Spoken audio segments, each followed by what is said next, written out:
అందరికీ నమస్కారం. ఈరోజు మీ అందరికీ నేను వినిపించబోయే కథ అన్నపూర్ణ. రచయిత దేవినేని ఉషా గారు. ఇక కథలోకి వెళితే, అన్నపూర్ణకు మెలకువ వచ్చింది. చుట్టూ చూసింది. తెల్లని గోడలు బెడ్లైట్ వెలుతురులో కనబడుతున్నాయి. గొంతు మంటగా ఉంది. దాహంగా ఉంది. మంచం మీద నుండి లేవలేని అశక్తత తల తిప్పి చూసింది. స్టూల్ మీద మంచినీళ్లు పోసి ఉన్న గాజు జగ్గు కనిపిస్తోంది. పెదవులు తడుపుకుంది. నాలుక మీద తడి లేదు. రాధా ఎండిపోతున్న గొంతుతో అస్పష్టంగా పిలిచింది. జవాబు రాలేదు. అన్నపూర్ణ కళ్ళల్లో నీళ్లు తిరిగాయి.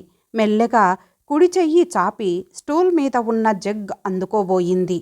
వేళ్ల అంచులు తగిలి జగ్గు భల్లున కింద పడిపోయింది. గాజు జగ్గు ముక్కలు ముక్కలైపోయింది. నీళ్లన్నీ నేలపాలయ్యాయి. మంచి నిద్రలో ఉన్న గోపాల్కు ఏదో కింద పడిన శబ్దానికి మెలకువ వచ్చింది. అత్తగారి గదిలో నుండి ఆ శబ్దం వచ్చిందని గ్రహించాడు. తల తిప్పి చూశాడు. రాధ గాఢంగా నిద్రపోతోంది. రాధా చిన్నగా పిలిచాడు. రాధ పలకలేదు. గోపాల్ బెడ్ దిగాడు.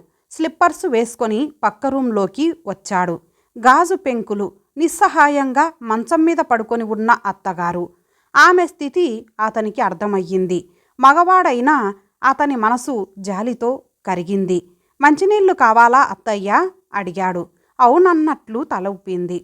గోపాలు స్టూల్ మీద ఉన్న గ్లాసు తీసుకొని వంటగదిలోకి వెళ్ళి గ్లాస్తో మంచినీళ్లు తెచ్చి గ్లాసు అత్తగారి చేతికి అందించాడు.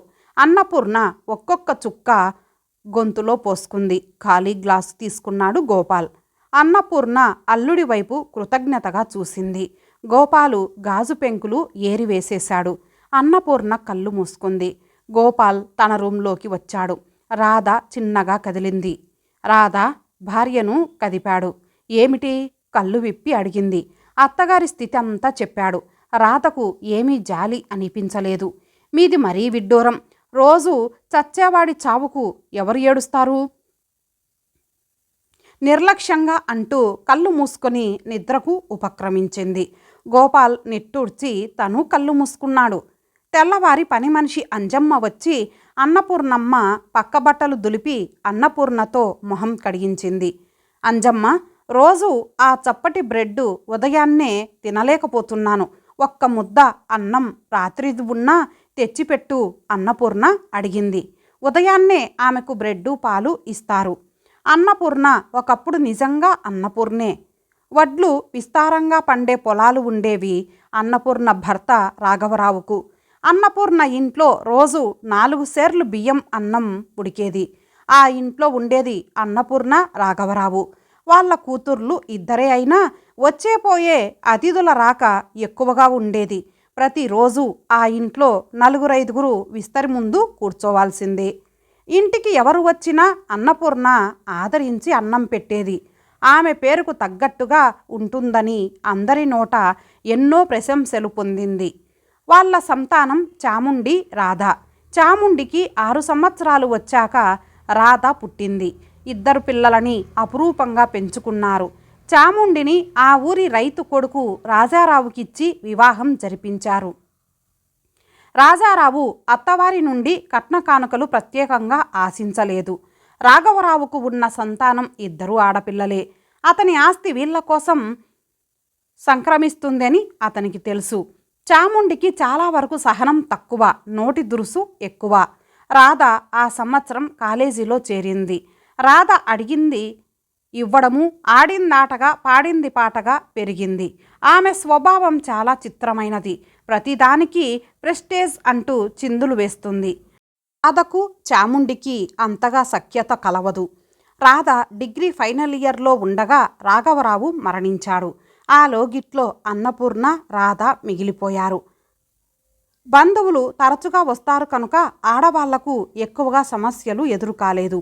బంధువుల సహకారంతో అన్నపూర్ణ రాధా వివాహం తలపెట్టింది. గోపాల్ పట్నంలో బ్యాంకులో వర్క్ చేస్తున్నాడు. అతనికి రాధకు ఘనంగా వివాహం జరిగింది. రాజారావు మరదలి పెళ్లిలో మొహం మార్చుకొని తిరిగాడు. అత్తగారు తమ పెళ్లి కంటే మరదలి పెళ్లి అట్టహాసంగా చేసిందనే అభిప్రాయం అతని మనసులో పడింది. రాధ తన అభిరుచుల మేరకు అట్టహాసమైన చీర సారెలతో పట్నంలో కాపురం పెట్టింది. రాజారావు అత్తగారి ఆస్తి పంచి తన భార్యకు రావాల్సిన వాటా ఇవ్వాలంటూ పేచీ పెట్టుకున్నాడు. ఆడపడుచులకు ఆస్తి హక్కు ఎటూ వచ్చింది కనుక కూతుర్లకు ఆస్తి పంచక తప్పలేదు అన్నపూర్ణకు. చాముండి పూర్తిగా భర్త పక్షాన చేరిపోయింది. డబ్బుతో రాజారావు ఆ ఊరి పెద్దలను కొనేశాడు.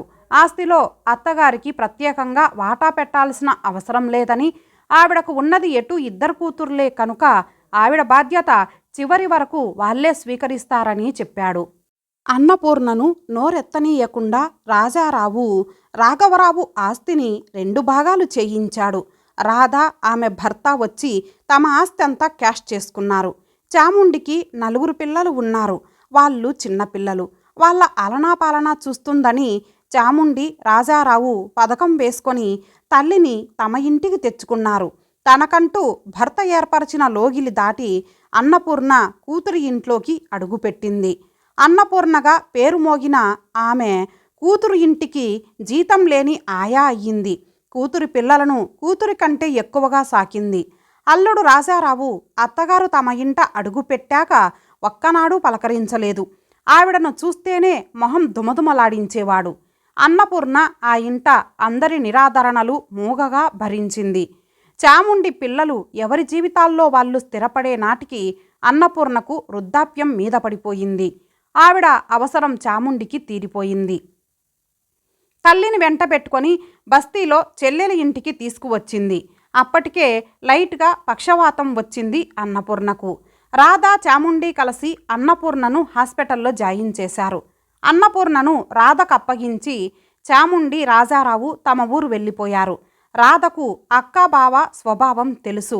తల్లికి జవసత్వాలున్నంత వరకు ఊడిగం చేయించుకొని రసం తీసిన పిప్పిలా అయిపోయిన తల్లిని ఇలా వదిలించుకున్నారని గ్రహించుకుంది. అక్క మీద కోపంతో డబ్బు ఖర్చు పెట్టి తల్లికి మంచి వైద్యం చేయించింది. ఆవిడను డిశ్చార్జీ చేశాక తన ఇంటికి తీసుకువచ్చింది. తల్లి కోసం ఒక రూము, ఒక పని మనిషిని ఏర్పరిచింది. అయితే రాధది అంతా డిసిప్లిన్ ప్రకారం జరిపే పద్ధతి. 2 మగపిల్లలు ఉంటే హాస్టల్లో జాయిన్ చేసింది. ప్రతి సంవత్సరం హాలిడేస్కు మాత్రమే వాళ్ళు ఇంటికి వస్తారు. ఆ ఇంట్లో పద్ధతులన్నీ విదేశీ పద్ధతులే. రాధ ప్రతి విషయంలోనూ స్టేటస్ కోసం చూస్తుంది. అన్నపూర్ణ రోజు 10 మందికి అన్నం పెట్టిన ఆమెకు ఇప్పుడు చిన్న కూతురు రాధ టైం ప్రకారం అన్నం కొలిచి పెడుతుంది. వయసు మీద పడింది కనుక కడుపు నిండుగా తింటే అరగదు అని అంటుంది రాధ. అంతేకాని ఆమె ఇంట్లో బియ్యం లేక కాదు. సంవత్సరం తిరిగేసరికి అన్నపూర్ణ మరింత ఎముకల పోగు అయ్యింది. చాలీ చాలని కొలత తిండి ఆమె శక్తిని పూర్తిగా హరించేసింది. అన్నపూర్ణకు తిరిగి పక్షవాతం వచ్చేసింది. పూర్తిగా మంచంలో పడిపోయింది. ప్రాణం ఒక్కటి తప్ప ఆవిడలో ఏమీ లేదు. అది ఎప్పుడు పోతుందా అని దైవ ప్రార్థన చేసుకుంటూ ఉంటుంది. అంజమ్మ అన్నపూర్ణ కోరిక మీద రాత్రి అన్నం పల్లెంలో పెట్టి తెచ్చింది. అన్నపూర్ణ ఆశగా అందుకోబోయింది. రాధ వచ్చి ఆ దృశ్యం చూడనే చూసింది.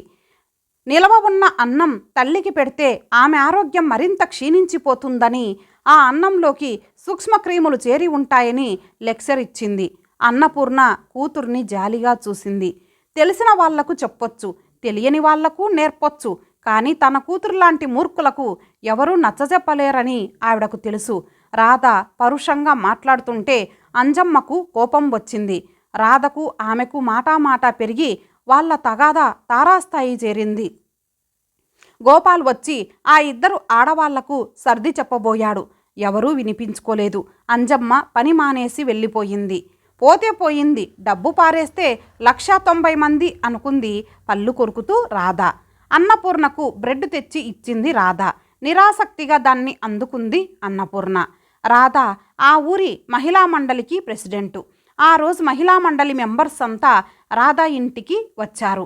రాధ తల్లిని పలకరించాలని అన్నపూర్ణ గదిలోకి వెళ్ళారు. మరో పని మనిషి దొరకలేదు. అన్నపూర్ణకు చీర మార్చటానికి కూడా ఎవరూ లేరు. రాధ టైంకి తిండి పెడుతుంది, కానీ అటువంటి పనులంటే అసహ్యం. మహిళా మండలి మెంబర్సు సహజమైన స్వభావాలతో అన్నపూర్ణను చూసి చెవులు కొరుక్కున్నారు. మర్నాటి నుండి రాధ మీద విపరీతమైన ప్రచారాలు జరిగిపోతున్నాయి. మహిళా మండలి ప్రెసిడెంటు గొప్ప ఆధునిక భావాలు కనబరుస్తుంది, ఇంట్లో కన్న తల్లిని హీనంగా చూస్తుంది అంటూ. మరోపక్క పని మనిషి అంజమ్మ పని పోయిందన్న కక్ష కొద్దీ ఆ ఇంట్లో తను చూసిన వాటికి మరికొన్ని రంగులు పులిమి రాధను తేలికగా మాట్లాడసాగింది. అన్ని రకాల వార్తలు రాధ చెవిన పడ్డాయి. తన తల్లి మూలంగా సంఘంలో తన స్టేటస్కు మచ్చ ఏర్పడుతోందని, ఇలా అయితే తన విలువ తగ్గిపోతుందని ఆమెకు కష్టంగా అనిపించింది.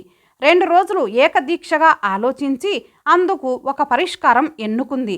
గోపాల్ భార్య నిర్ణయాన్ని ఆమోదించలేదు. ఎప్పుడూ భర్తను లెక్కజేయని రాధ ఈసారి లెక్కజేయలేదు. తల్లిని తీసుకువెళ్ళి అనాథాశ్రమంలో చేర్చేసింది. తల్లికి నెలకు ఇంత డబ్బులిచ్చి చెప్పి వచ్చింది. తల్లిని శ్రద్ధగా చూడమని ఆ ఆశ్రమం అధికారిని కోరింది. ఊర్లో మళ్ళీ కొన్ని రోజులు రాధ మీద వదంతులు పుట్టాయి. రాధ లెక్కజేయలేదు. అన్నపూర్ణకు కూతురి దగ్గర కంటే ఇక్కడ కాస్త బాగానే ఉంది. ఎంతో ఆస్తి ఉన్న తను ఇలా అనాథల మధ్య బ్రతకటం ఆమెకు చాలా బాధగా ఉంది. కూతుర్ల సొమ్ము తినకుండా ఇలా పరాయి వారు పెట్టే తిండి తినటమే మేలు అనిపిస్తోంది ఆమెకు.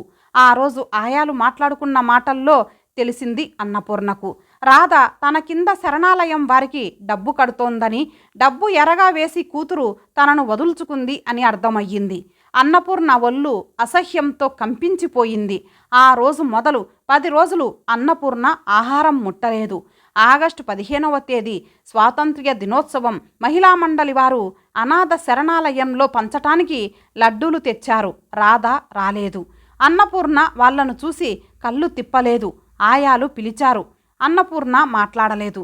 మరో 2 నిమిషాలకు అక్కడున్న అందరూ తెలుసుకున్నారు అన్నపూర్ణ మరణించిందని. ఆమె తల దగ్గర చీటీ మహిళా మండలి సభ్యులు విప్పి చదివారు. పడుకునే రాసినట్టు ఉంది. అక్షరాలు వంకరటింకరగా ఉన్నాయి. ఆడపిల్లలే ఆస్తి అనుకొని ఉన్న ఆస్తి వాళ్ళకే ఇచ్చాను. ఏ తల్లిదండ్రులైనా బిడ్డలు చూస్తారని నమ్మి వాళ్లకు జీవనాధారం ఏమీ లేకుండా అంతా పిల్లలకే అప్పగించకూడదు. బహుశా నన్ను తలుచుకుంటే ఇక ఎవరూ ఆ పని చేయరేమో. నా కూతురు డబ్బు ఎర్రగా పెట్టి నన్ను వదుల్చుకుంది. కని పెంచిన తల్లి అంటే ప్రేమలేని రాధ కానీ, నా పెద్ద కూతురు చాముండి కానీ నా అంత్యక్రియలు చేయరాదు. ఈ శరణాలయం వారే దయతో ఈ అనాథ ప్రేతానికి అంత్యక్రియలు జరపమని కోరుకుంటున్నాను. ఇట్లు అన్నపూర్ణ.